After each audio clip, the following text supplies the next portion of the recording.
Good morning and happy Friday. Today, I want to ask you how you react to challenges when they come across your path. A lot of people think that life is about having an easy life or being able to, sail on a calm sea. But actually, life is really about how we tackle the challenges that come our way, how we respond, what state of mind we're in. All of that determines our success in how we overcome these challenges. So today I want to share with you 5 tips for overcoming these, not overcoming challenges, but how do you deal with challenges when they come your way? And the first one is be inquisitive. And what I mean by that is get curious, start asking questions. You might want to ask why. Why is this happening to me? But that's not really an answer that most of us will have an answer to unless you understand the history. Sometimes life just happens, right? So, more instead of why, ask yourself, what is the best way I can deal with this? Who can I enlist support from? What do I need to do to best deal with the situation? So, anytime we get in a position of being curious instead of being frightened or anxious, um, that opens up a whole different set of opportunities for us to look at the situation that we're in with a critical eye and come really with the best solution. The second one is look at your network, look at how other people around you maybe have gone through the same thing. How have they dealt with it? So learn from the mistakes and the journey that other people have had, because you might get some insights into how they've dealt with it, and it may be something very creative that you hadn't really thought of, that integrating that into how you're going to deal with the situation that you're in could provide massive results. So one of the most powerful things that we have in our life is the people that we surround ourselves with.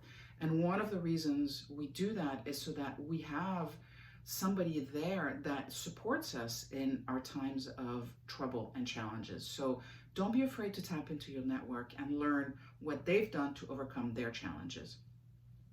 The third thing is decide whether or not you need to level up your knowledge or your skills. So is this something that you don't know how to tackle because you don't have the knowledge, or because you're not equipped to deal with it by yourself?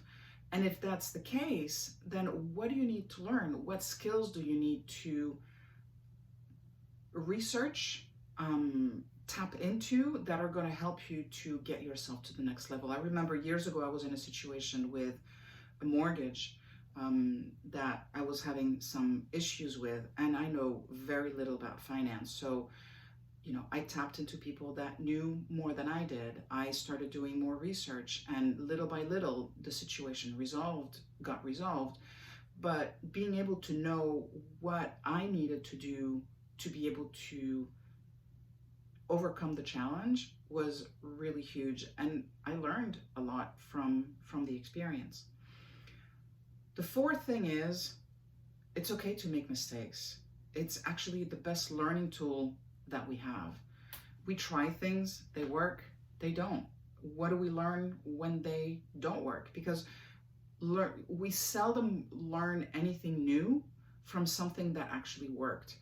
We learn from the things that didn't work, because then we have to go back and we have to rethink and wonder whether or not we did the right thing, whether or not we used the right approach, if we talked to the right people, did we follow the right steps.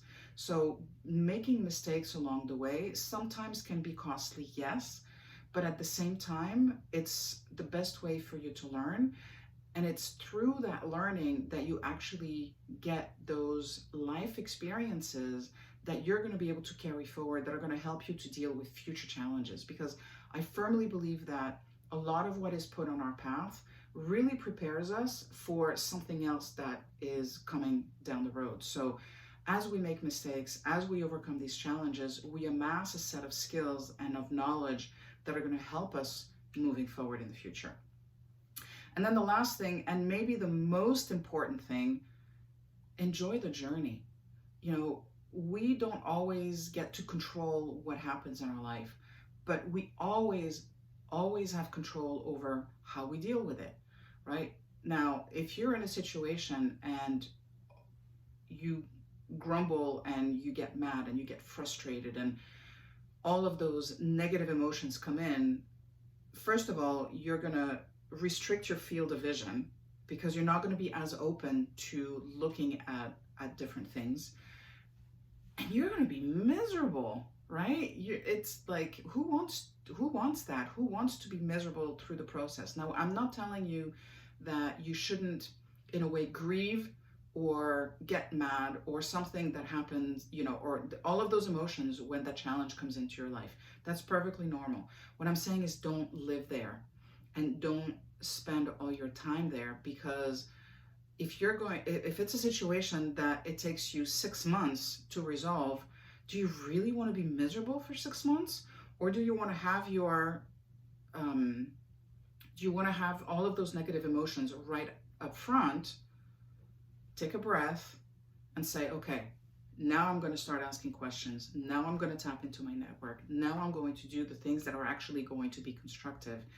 And being able to enjoy the process. I know it sounds like a big word when you're in the middle of all the crap that's going on, right? But if you can put yourself in a frame of mind that is more positive, that is about learning and asking questions and trying to understand instead of trying to blame or trying to, be a victim, being able to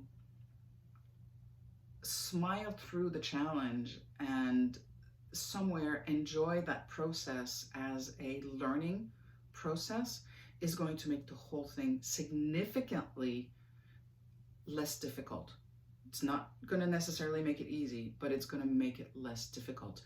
And when you reach out to people to support you, if you reach out to them from a place of openness and curiosity instead of, being all closed in on yourself, the response is going to be much better as well. So those are the 5 things that I wanted to share with you. Get curious, learn from the mistakes and what other people have gone through. Define and determine if there is any skill gaps or knowledge gaps that you need to build. Enjoy the process and remember that it's okay to make mistakes. So that's what I wanted to leave you with before the weekend. I hope you guys have a fabulous weekend, and I will talk to you on Monday. Be good. Bye.